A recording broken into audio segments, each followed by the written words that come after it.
નામ જણાવવાનું શું બનાવ બન્યો હતો? મારું નામ સરિતાબેન તેજાભાઈ કડિયાણા. હા, અહીંયા હું દુકાને બેઠી હતી અને એક ભાઈ ગાડી લઈને આવ્યા તો ગાડી કેનારમાં વહી કેનારમાં વહી એટલે અમારે 3-4 જવાની હતા. એ ઘૂમતી એટલે મારી સાડી કાઢીને દઈ દીધી અને એ ભાઈને બચાવી લીધો. ગાડી અંદર જઈ છે, ગાડી નીકળી નથી. તમારું નામ જણાવવાનું શું બનાવ બન્યો? મારું નામ છે સૈયદ સાજીદ બાપુ પીરઝાદા. મારું ગામ અમરેલી છે. હું અહીંયા છેલ્લા 2 વર્ષથી કુડાથી અને અમરેલી વચ્ચે ધંધો કરું છું.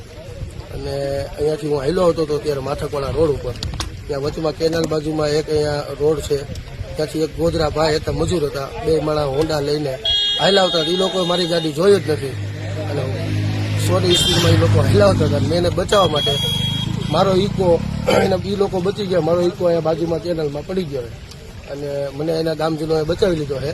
પણ ઈકો અંદર ગાડી પડી છે તો કેનાલવાળા ભાઈને નમ્ર વિનંતી સાહેબને કે આ કેનાલ બંધ કરાવી દે, મારી ગાડી બહાર